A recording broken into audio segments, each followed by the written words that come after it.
Bonjour à tous, merci pour votre fidélité et bienvenue dans ce nouvel épisode du Labo du Bruiteur. Aujourd'hui, je vais vous montrer comment réaliser des bruitages d'oiseaux. Il y a effectivement des bricolages qui permettent de réaliser ces bruitages, mais il y a aussi des accessoires déjà tout prêts, tout prévus pour cette utilisation. Et c'est de cela que je voulais vous parler. Alors, donc, dans le commerce, il existe des boîtes vendues soit à l'unité, soit en coffret, dans lequel on peut trouver ce qu'on appelle communément des appots. Donc les appots, ce sont des petits objets fabriqués en bois, en caoutchouc, avec des sifflets en tout genre, qui sont spécialement conçus pour imiter un, deux, rarement plus d'oiseaux différents.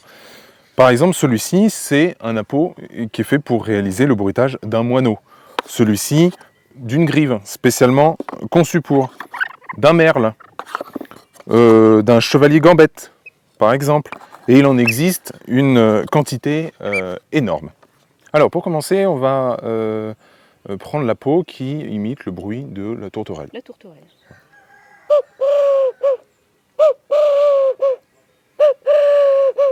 Alors, bien évidemment, chaque appôt a une technique particulière pour imiter correctement le bruit de l'oiseau. Alors, pour ceci, je vous invite à vous rendre soit sur Internet ou soit faire l'acquisition de CD qui vous permettront de coller au plus près du son de l'oiseau en question. Alors, maintenant, le coucou. Voilà, très simple.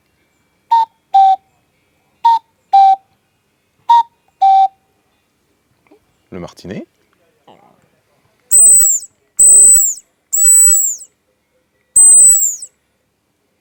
Parfait.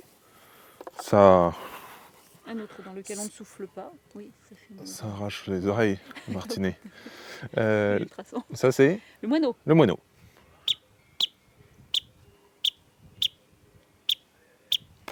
Donc bien évidemment, il en existe une très très grande quantité.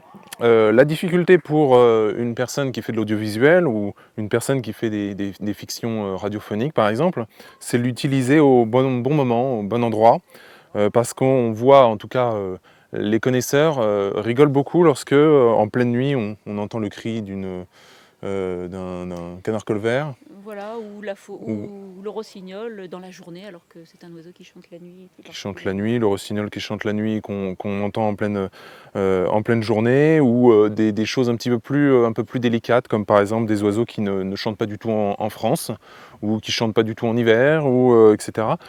Dès que vous voulez utiliser le son d'un oiseau, bien se renseigner sur un livre, sur Internet, pour savoir s'il niche, s'il chante, s'il est même dans le pays en question. Maintenant, à vous de jouer et à bientôt pour un nouveau bruitage.